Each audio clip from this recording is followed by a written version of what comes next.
Tuhan bersamamu.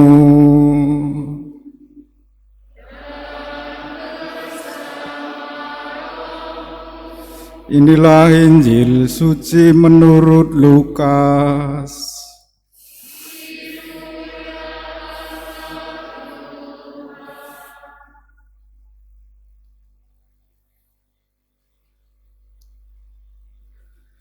Sekali peristiwa, para pemungut cukai dan orang-orang berdosa datang kepada Yesus untuk mendengarkan Dia.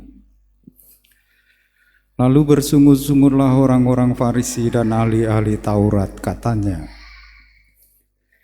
Ia menerima orang-orang berdosa dan makan bersama-sama dengan mereka. Lalu Yesus menyampaikan perumpamaan ini kepada mereka. Siapakah di antara kamu yang mempunyai 100 ekor domba, lalu kehilangan seekor, tidak meninggalkan yang 99 ekor di padang gurun, dan pergi mencari yang sesat itu sampai dia menemukannya? Kalau telah menemukannya, lalu ia meletakkan domba itu di atas bahunya dengan gembira, dan setibanya di rumah ia memanggil sahabat-sahabat dan tetangga-tetangganya serta berkata kepada mereka, Bersukacitalah bersama aku, sebab aku telah menemukan dombaku yang hilang. Aku berkata kepadamu, demikian juga akan ada sukacita di surga karena satu orang berdosa yang bertobat, lebih daripada sukacita karena 99 orang benar yang tidak memerlukan pertobatan. Atau perempuan manakah yang mempunyai 10 dirham, lalu kehilangan satu di antaranya, tidak menyalakan pelita dan menyapu rumah serta mencarinya dengan cermat sampai dia menemukannya? Kalau ia telah menemukannya, ia memanggil sahabat-sahabat dan tetangga-tetangganya serta berkata, Bersukacitalah bersama aku, sebab aku telah menemukan dirhamku yang hilang itu. Aku berkata kepadamu, demikian juga akan ada sukacita pada malaikat-malaikat Allah karena satu orang berdosa yang bertobat. Yesus berkata lagi, ada seorang mempunyai 2 anak laki-laki. Kata yang bungsu kepada bapaknya, Bapa, berikanlah kepadaku bagian harta milik yang menjadi hakku. Lalu bapaknya membagi-bagikan harta kekayaan itu di antara mereka. Beberapa hari kemudian anak bungsu itu menjual seluruh bagiannya, lalu pergi ke negeri yang jauh. Di sana ia memboroskan harta miliknya itu dengan hidup berfoya-foya. Setelah dihabiskan semua harta miliknya, timbullah bencana kelaparan di dalam negeri itu, dan ia pun mulai melarat.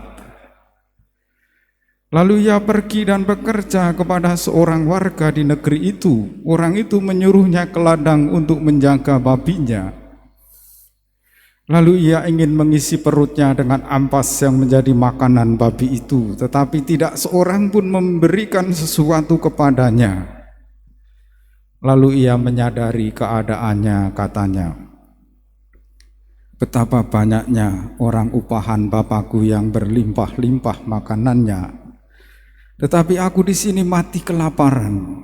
Aku akan bangkit dan pergi kepada Bapakku dan berkata kepadanya, Bapa, aku telah berdosa terhadap surga dan terhadap Bapa. Aku tidak pantas lagi disebut anak Bapa. Jadikanlah aku sebagai salah seorang upahan Bapa. Lalu bangkitlah ia dan pergi kepada bapaknya. Ketika ia masih jauh, bapaknya telah melihat dia, lalu tergeraklah hatinya oleh belas kasihan. Bapa itu berlari mendapatkan dia, lalu merangkul dan mencium dia. Kata anak itu kepadanya, Bapa, aku telah berdosa terhadap surga dan terhadap Bapa. Aku tidak pantas lagi disebut anak Bapa.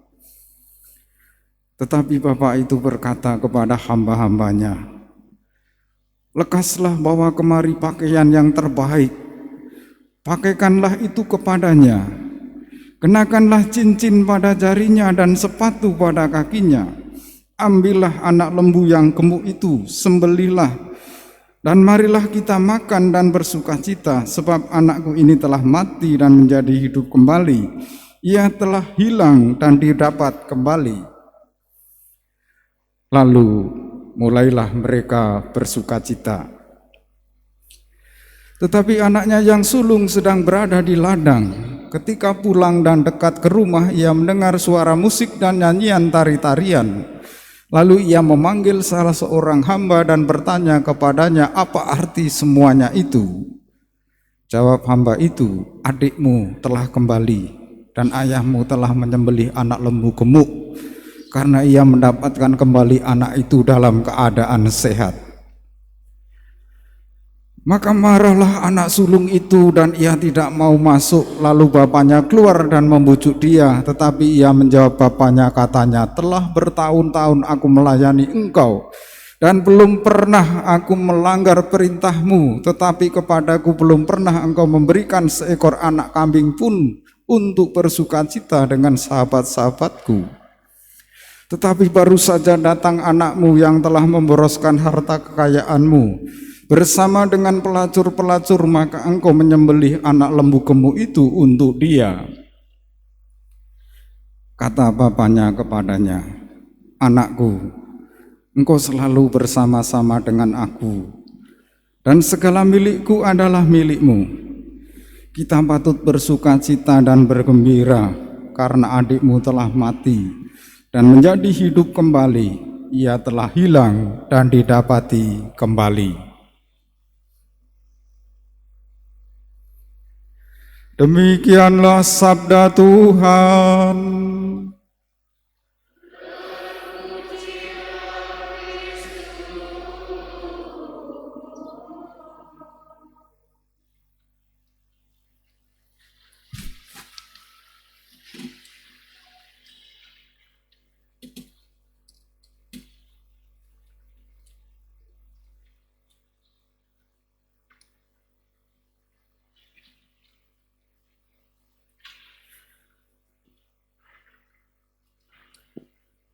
Umat Allah yang terkasih, mungkin kita pernah kehilangan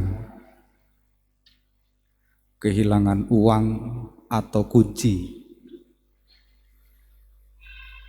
dan kalau yang hilang itu kita temukan, kita sangat senang sekali. Itu gambaran seluruh Injil dalam pengajaran Yesus sore hari ini. Bapak Ibu, mungkin tetanggamu atau di antara kita pernah mengalami keluargamu kamu usir dari rumah, minggat bahasa Jawanya. Istri mengusir suaminya pergi dari rumah, atau ayah ibu mengusir anak-anaknya pergi dari rumah. Apa yang terjadi dengan keluarga ini? Pertama, ia kehilangan. Yang kedua, keluarganya tidak lagi utuh karena salah satu keluarganya pergi dari rumah.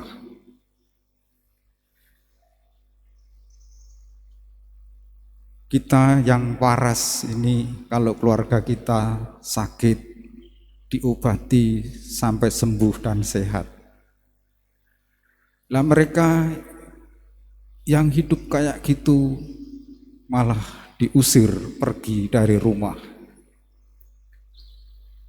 Kalau kita sering menghukum keluarga kita, sesama kita, hidup kita akan kelar kalau ditampar Allah. kita lemah, kita berdosa. Dalam bacaan pertama, bangsa Israel jatuh ke dalam penyembahan berhala. Dan Allah sangat murka, mau membinasakan bangsa Israel. Tetapi diingatkan oleh Musa, ingatlah Tuhan, Engkau sejak dulu ingin menyelamatkan bangsa ini. Dan dengan pengingatan itu, Allah membatalkan hukumannya kepada bangsa Israel yang jatuh dalam dosa berat, mengingkari Allah, jatuh dalam penyembahan berhala. Kalau yang hilang ditemukan, itu berarti ia kembali dan menjadi utuh. Seluruh hidup kita harusnya membuat segala sesuatu menjadi utuh, menjadi sempurna. Tidak ada satu yang kurang sehingga hidup kita merasa lengkap. Dan seluruh karya kerasulan dan hidup kita sesungguhnya adalah menyenangkan hati Allah. Karena Allah sudah sangat penuh belas kasih dan Allah sangat Maha Rahim. Dalam Injil tadi berkali-kali dalam 3 perumpamaan, bersukacitalah bersama aku. Kita dipanggil untuk bersukacita. Sikap kita yang pertama mungkin jahat, seperti orang Farisi dan ahli Taurat, atau seperti anak sulung, tidak mau menerima kembali sesama kita yang bertobat kepada kita. Atau kita seperti hati Allah,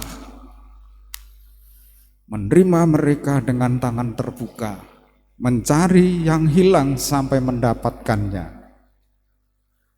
Renungan untuk kita adalah apakah pekerjaan kita, pelayanan kita, karya kerasulan kita, pastoral kita menyenangkan hati Allah dan membuat segala sesuatunya menjadi utuh, menjadi paripurna.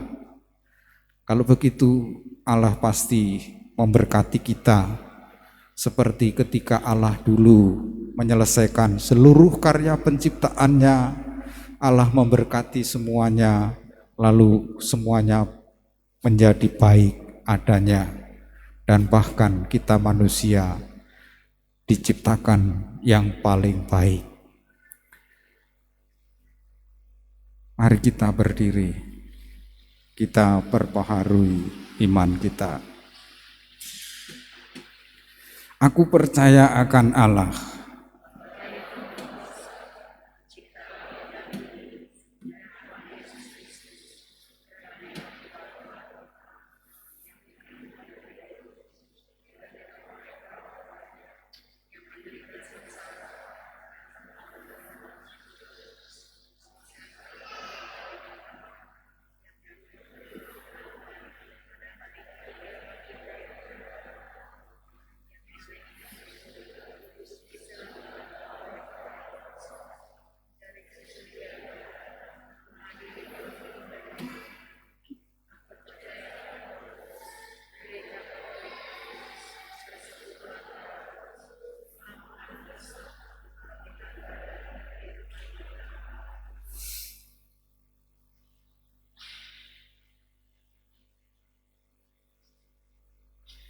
Tuhan selalu memperhatikan kita. Sadar akan kelemahan kita, maka beranilah kita berdoa kepada Bapa di surga.